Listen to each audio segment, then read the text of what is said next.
கல் தோன்றி மண் தோன்றா காலத்தே வாளொடு முன் தோன்றிய மூத்த குடி தமிழன் என்பது முற்றிலும் மிகையான கூற்று அல்ல. சிந்துவெளி நாகரிகம், சங்ககால நாகரிகம் என தமிழன் பல்வேறு தொன்மையான சிறப்புமிக்க நாகரிகங்களை உடையவனாக இருந்திருக்கிறார்.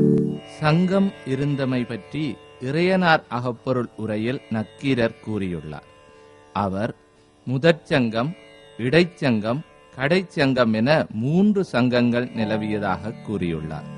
3 சங்கங்களில் முதற் சங்கம் கடல் கொண்ட தென்மதுரையில் நிலவியது. தாய்சின வழுதி முதல் கடுங்கோன் வரை 89 மன்னர்கள் இச்சங்கத்தை ஆதரித்தனர். ஏறக்குறைய 4449 ஆண்டுகள் இச்சங்கம் நீடித்திருந்தது. முதுநாரை, முதுகுருகு, களரியாவிரை, அகத்தியம் முதலான நூல்கள் இச்சங்கத்தில் அரங்கேற்றப்பட்டன. முதற் சங்கத்தில் புலவர்களாக திரிபுரம் எரித்த விரிசடை கடவுள், குமரவேள், அகத்தியர், முரஞ்சியூர் முடிநாகராயர் முதலானோர் இருந்தனர். இடைச்சங்கம் கபாடபுரத்தில் வழங்கியது. வெண்டேர் செழியன் முதல் முடத்திருமாறன் வரை 59 மன்னர்கள் இச்சங்கத்தை ஆதரித்தனர். ஏறக்குறைய 3700 ஆண்டுகள் இச்சங்கம் நீடித்திருந்தது. பெருங்கலி, குருகு, வெண்டாளி, அகத்தியம், தொல்காப்பியம் முதலான நூல்கள் இடைச்சங்கத்தில் வழங்கின. இடைச்சங்கத்தில் புலவர்களாக அகத்தியர், தொல்காப்பியர், மோசி வெள்ளூர் காப்பியனார், சிறு பாண்டரங்கன் முதலானோர் இருந்தனர். கடைச்சங்கம் இன்றைய மதுரையில் நிலவியது. முடத்திருமாறன் முதல் உக்கிர பெருவழுதி வரை 49 மன்னர்கள் இச்சங்கத்தை ஆதரித்தனர்.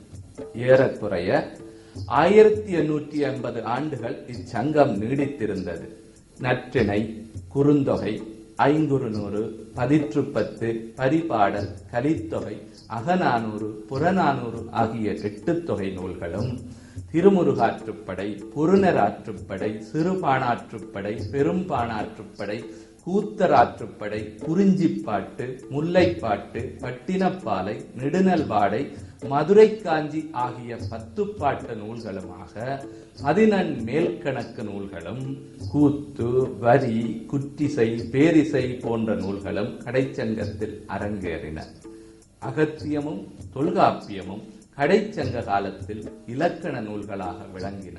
தொல்காப்பியம் மட்டுமே இன்று முழுமையாக நமக்கு கிடைத்துள்ளது.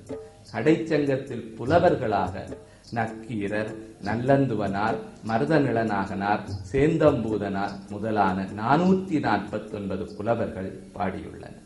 இடைச்சங்க காலத்து இலக்கண நூலான தொல்காப்பியமே இன்று நமக்கு முழுமையாக கிடைத்த முதல் நூலும் தமிழ் நூலுமாக விளங்குகிறது. இந்த தொல்காப்பியம் 8 தொகை, 10 பாட்டு ஆகிய நூல்களின் துணையோடு நாம் சங்ககால தமிழரின் வாழ்வியலை ஓரளவு ஆய்ந்து அறிய முடிகிறது. 7 திணைகளில் கைக்கிளை பெருந்திணை நீங்களாக நடுவில் இருக்கும் 5 திணைகளை பற்றி கூறுகையில், நடுவன் 5 நடுவனது ஒளிய படுதிரை வையம் பாத்திய பண்பே என குறிஞ்சி, முல்லை, மருதம், நெய்தல், பாலை ஆகிய 5 திணைகளில் குறிஞ்சி நிலமான மலை பிரதேசத்திலும் மருத நிலமான வயல் பிரதேசத்திலுமே பெரும்பான்மை அரசுகள் தோன்றின. குறிஞ்சி நிலத்தில் தோன்றிய குறுநில மன்னர் தங்கள் கோட்டைகளை மலைகளில் அமைத்துக் கொண்டனர். இதனால் பகையரசர் மேலே வந்து தாக்குவது கடினமாக இருந்தது. சிற்றரசர்களை வென்று அல்லது தம்பசப்படுத்தி பேரரசுகளை உருவாக்குவதில் வயல் நிலமான மருத நில மன்னர் தொடர்ந்து முயன்றனர். இதனால் அரசு முறை பற்றிய நோக்கில் சிற்றரசுகள் தோன்றி பேரரசுகளாக மலர்ந்த காலமே சங்க காலம் என வரையறுக்கலாம்.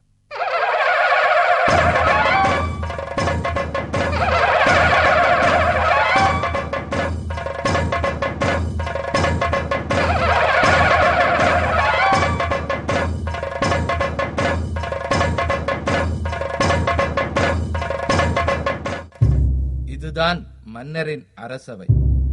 அக்கால வழக்கில் இது நாளோலக்கம் என அழைக்கப்பட்டது.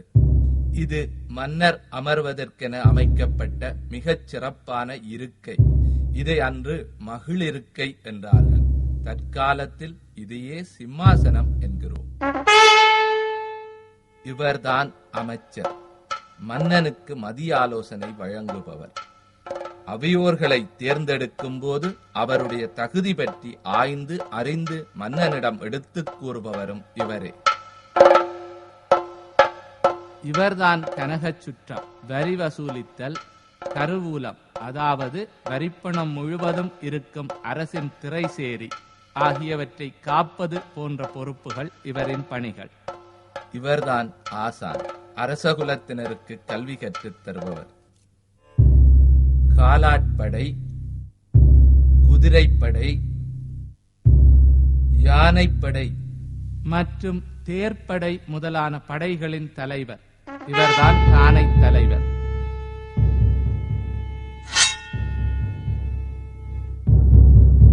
சூரியன், சந்திரன் முதலான கோள்களையும் விண்மீன்களையும் காலக்குறிகளையும் பார்த்து காலத்தை கணித்து கூறுபவர்.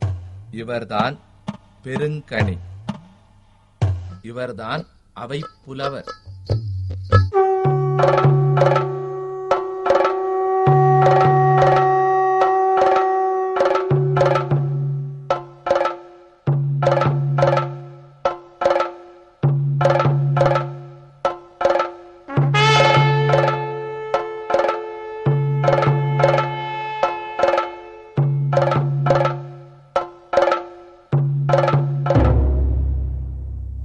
மன்னா, இவன் பிறப்பு நற்குடி, நெஞ்சத்தே வஞ்சமில்லான், சொல்லிலே வாய்மையுடையான், நீதி வழுவா நலமுடையான்.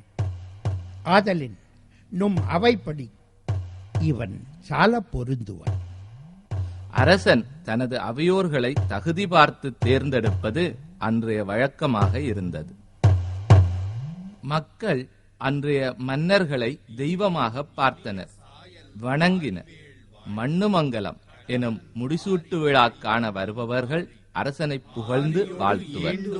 புறப்போன் வாழி வாரேன் என்னாது அவர் வரை அன்னோன் வாழி தேக்கட் தேரல் கல்லலைத்து ஒழுகும் பரம்பு மண்ணே வாழி, பரம்பு மண்ணே வாழி.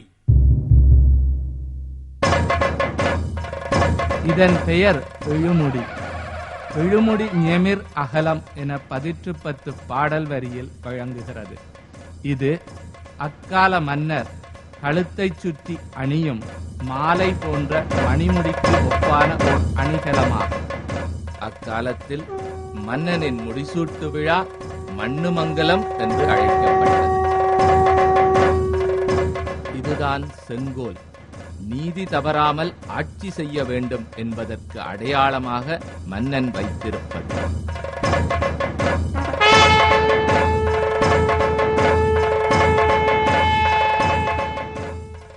கடுஞ்சினத்த கொல்களிரும் கதழ் பரிய கலிமாவும் நெடுங்கொடிய நிமிர்த்தேரும் நெஞ்சுடைய புகழ் மறவரும் என நான்குடனே மாண்டதாயினும் மாண்ட அறநெறி முதற்றே அரசின் கொற்றம், அறநெறி முதற்றே அரசின் கொற்றம். மன்னன் என்பவன் மண்ணுக்கும் மக்களுக்கும் அங்கு வாழும் மரம் செடி கொடிகளுக்கும் பிற உயிரற்ற எல்லாவற்றிற்கும் காவலாக இருக்க வேண்டும். குடை போல யாவற்றுக்கும் நிழல் தர வேண்டும் என்பதன் அடையாளமாகத்தான் வெண்கொற்ற குடையை மன்னனுக்கு அளித்தார்கள். பனம்பூ மாலையை சேர அரசர்கள் தங்கள் அடையாளமாக அணிந்து கொண்டார்கள். அத்திப்பூ மாலையை சோழ மன்னர்கள் அணிந்து கொண்டார்கள். பாண்டிய மன்னர்களோ தங்கள் அடையாளமாக வேப்பம்பூ மாலையை அணிந்து கொண்டார்கள். வில் சின்னம் பொறித்த கொடி சேரனின் கொடி, புலிச்சின்னம் பொறித்த கொடி சோழனின் கொடி, மீன் சின்னம் பொறித்த கொடி பாண்டியரின் கொடி.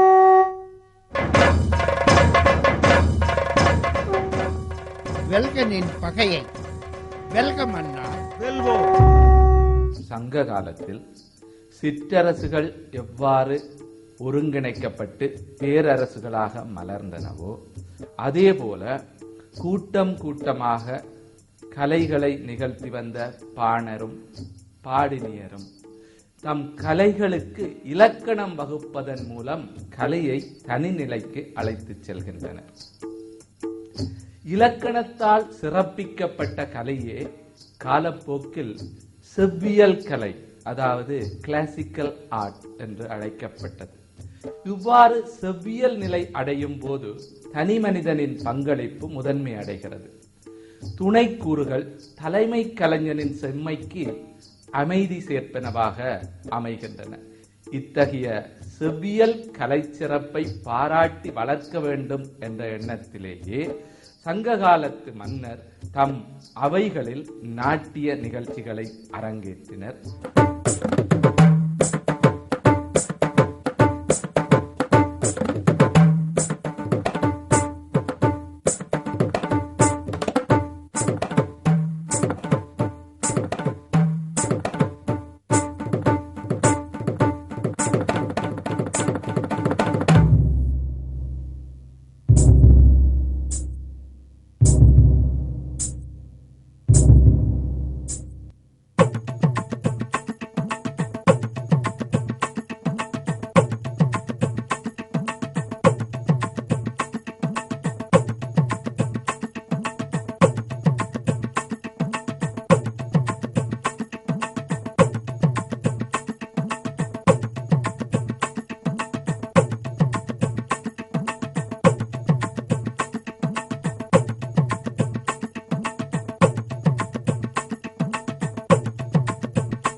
சிறந்த நாட்டியக்காரிக்கு தலைக்கோல் என்ற விருதினையும் வழங்கி சிறப்பித்தனர். தானை தலைவர் பெறும் பட்டத்தின் பெயர் ஏனாதி, முறையம்பிள்ளை பெறும் பட்டத்தின் பெயர் மாராயம், சிறந்த வணிகர் பெறும் பட்டத்தின் பெயர் எட்டி, சிறந்த விவசாயி பெறும் பட்டத்தின் பெயர் காவிதி.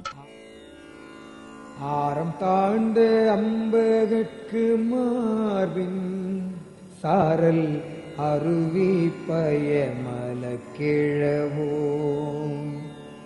ஓரி கொல்லோ அல்லன் கொல்லோ கண்விடுத்தோமின் களிற்று உயிர் தோடுமின் எல்லரி தோடுமின் ஆகுளி தோடுமின் வேட்டுவர்